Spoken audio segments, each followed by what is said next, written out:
Hey guys, Joshua Peterson Electric. This is the second part of this video for Lafayette on the sump pump. And we've been trying to figure out what's been going on. This house was built back in the 50s, and there was not a lot of clue of what happened underground. We did have to put in this Carflex, this PVC box back in November, and Carflex to protect the NF cable coming up because they didn't have it. And all this is NF underground. So what I did, this is your primary in, secondary out, or line in, load out. And when I pulled it, I made sure I pulled enough wires. I have a 12-3, I have a 12-2, and I have a 12-2-2 or 12-4, okay? When I made my list of that cover, which I need to get, and I'll show you on my third video, for right now,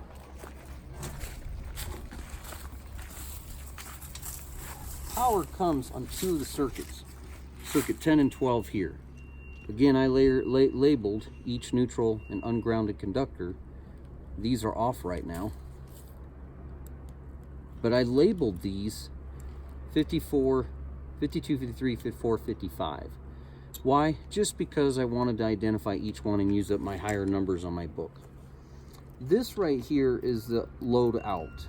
I did white cable and red for right here. White and red. I did go and check my continuity, make sure nothing was grounded out, and then I figured out continuity between here and there. So this is definitely going to be the load out and then GFIs, and this is the line in. That's two circuits, 12 gauge, 20 amp, and I made sure that this 12 gauge all the way down this way, just in case there's a voltage drop, because it is about 150 foot. So here's our old motor.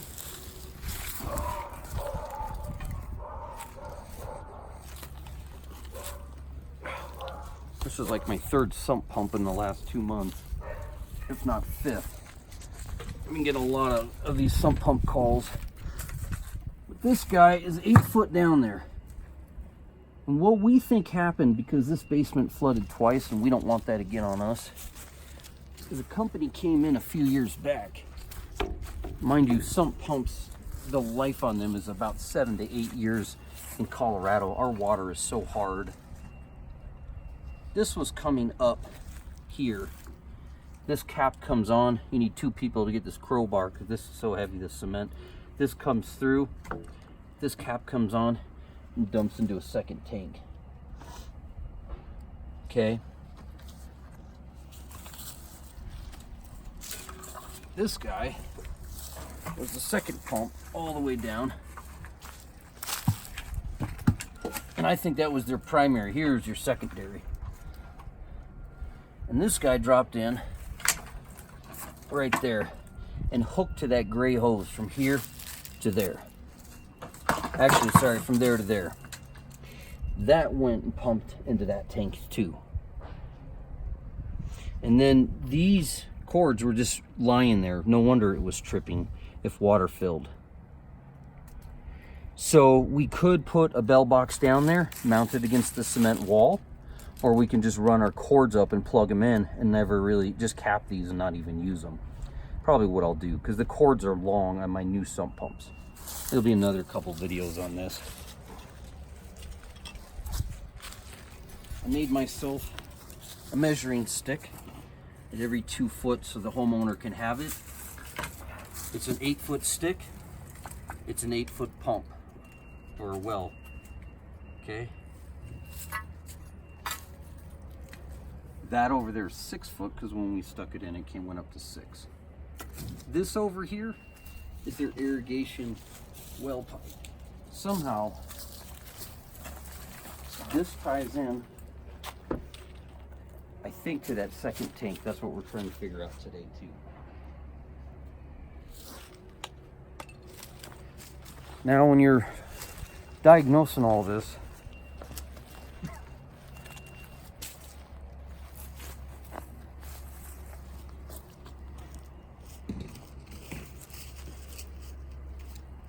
in the last video I showed you guys there's 457 volt. When you think this is a 110 on a light bulb, look at that. 456. Be careful, because sometimes they will do a little buck boost transformer and it doesn't look like one. And they're pumping out higher voltage to lower their ampacity, so that pump will be it's a different design on the windings. Basically, it's a higher pump. It's going to pump faster and it has a higher voltage. Possibly lasts longer, depending on rust, of course, and weathering. So we're going to cap this for the moment.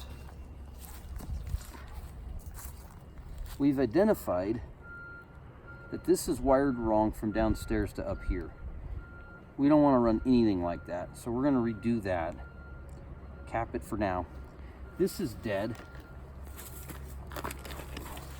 If we want to get a 240 volt sump pump in here, we could. This is all dead. There's nothing on it. The problem is we dug out the tank. This thing is huge. It's 5 foot circumference. This lid basically glued down. Right there's the anchor point for the tractor when they put this in the ground. So we can't even get this lid off. And there used to be a pump down there. I've been using this as a scout because I can't get the lid off. And I've identified it's 6 foot deep. So if I get a pump, if I can get a pump to fit in this hole, and I can go down in that hole and I can touch water. And I also got to see there's an irrigation pipe that goes out to that gully behind that fence. Go ahead and show them. You see those 2 white pumps sticking out? That's a leach field they just put in. I guarantee you they cut this 1-inch pipe, because that 1-inch pipe goes through here. Actually, it's 1.25 inches, and it goes to here, right here. Yep, 1.25 inches. So this somehow, when it filled, would pump out and push into that tank, and a second sump pump would come up and push out because it probably was filling up too fast. And see that preliminary drain right down there? That's where it was dumping into, lower than the house. I'm not sure how to get all those leaves out, unless I get my son here who's like Mowgli, and he can definitely get down into that with a rope and I could pull them out, but all those leaves may have to stay. Somehow years ago they had an old communication, or just a 2-wire cord with a teeny bitty ground on it. This is original into the home. I saw that wire and cut it off. It's brittle. It won't do anything. So our objective is to get 2 weatherproof GFCIs in here with 2 dedicated 120 volt circuits. The wires are good all the way to the panel. I did have, actually, when it faulted through my sub panel in the basement and hit my main on the house. It actually hit the main going upstairs to the main sub panel. Then there was a main breaker in the house. It never hit the main breaker, but it did hit the main sub panel, because I have main disconnect, some breakers at 125, then feeding the main sub panel. Then I'm feeding a sub panel in the basement at 60 amp, and then I'm feeding out here. So the fault was heavy enough to do that. And here's how it did it. I'll show you.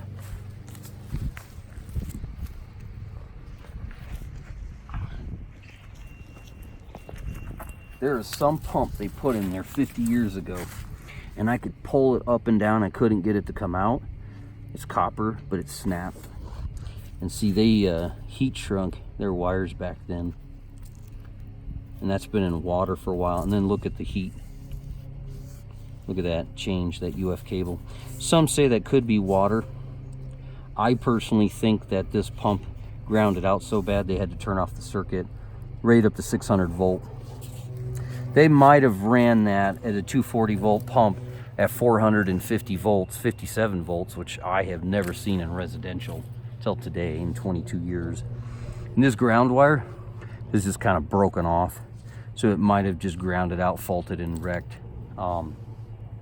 Interesting enough though, I had a 4-wire coming out, 3+ ground. So they must have had a neutral for some reason. but that just pulled out and I cut it off. We may just cap that and kill the power in there, but right now at this point I've got 9 conductors to work with.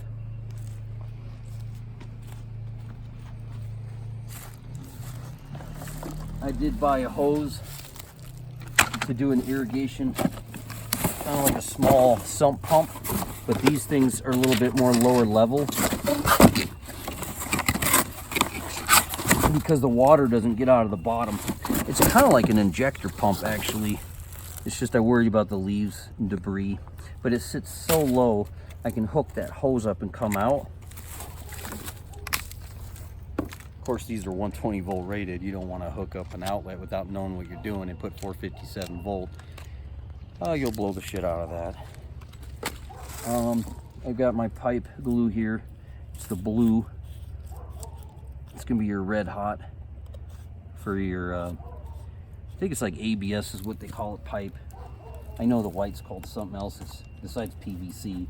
I'm not thinking electrical gray, white water pipe. And then I got myself a sump pump, 1.5 MA, and I got a float switch. These float switches seem to break pretty damn easy. Looks like that one already did. Have to figure that out. Yeah, look at that, it's bent. I got it from them and it had fallen off a shelf. It may not work now. I'll have to figure out how to fix that or take it back. But anyway, so this will be a float here to eject out. And then I have a stand if I need it, keep the debris off from another one years ago. And I got bricks in case I need it. Turn this bucket upside down so one of them sits higher. And I got an MA and a coupling, and then a new piece of 1.25 inch to fit to couple because I had to cut it. Last but not least, don't forget your pipe thread. And I did buy one other device needed.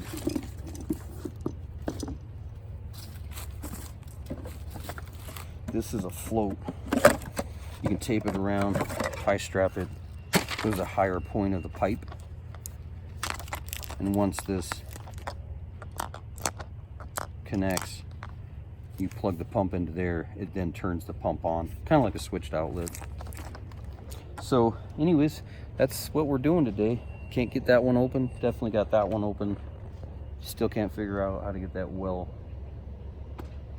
pump turned on. It's got to come out of here because I saw another pipe that came into the side of that. But yeah, bit of a work today. We'll talk to you soon.